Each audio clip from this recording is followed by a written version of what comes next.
High school में हमें एक सिद्धांत पढ़ाया जाता है विज्ञान का, W=FD cos थीटा, अर्थात कार्य बराबर बल गुणा दिशा।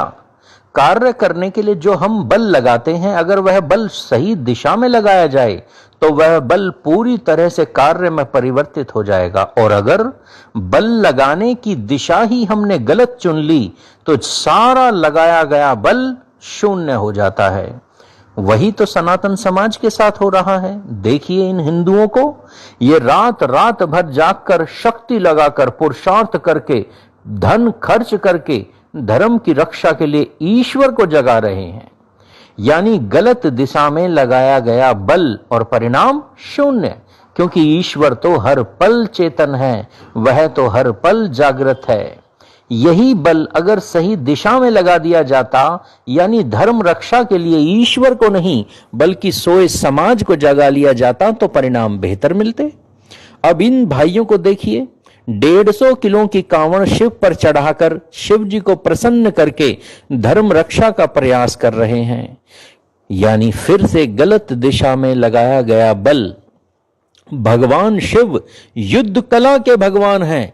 अगर हिंदू शिव की तरह युद्ध कला सीखे और अपने बच्चों को सिखाए, शिव की तरह अष्टांग योग का नित्य अभ्यास करके अपनी सोई चेतना का तीसरा नेत्र खोलने का प्रयास करे, तो बल लगाने की दिशा सही हो जाएगी।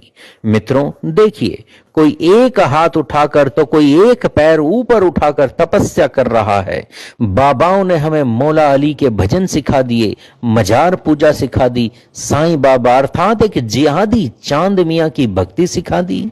लाखों खर्च करके भी परिणाम वही, ढाक के 3 पात। जिहादी और शक्तिशाली होता जा रहा है, सनातन धर्मी और अधिक सेकुलर और अधिक अंधविश्वासी होता जा रहा है। कारण सिर्फ इतना है कि धर्म रक्षा के लिए हम सही दिशा नहीं ढूंढ पा रहे हैं। अर्जुन को कृष्ण का साथ तभी मिला जब अर्जुन ने सही दिशा में सोचना आरंभ किया।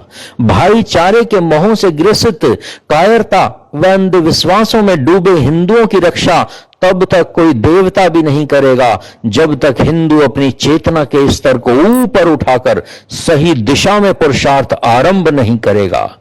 हिंदुओं, सही दिशा में सोचना आरंभ कीजिए। आइए सोए समाज को जगाएं, ईश्वर को नहीं। ये समाज आज तक गांधी को महात्मा, गोडसे को गुंडा ही समझता रहा है। आइए समाज को सच बताएं। ये सोया समाज वोट तक डालने नहीं जाता, वोट देगा भी तो सस्ते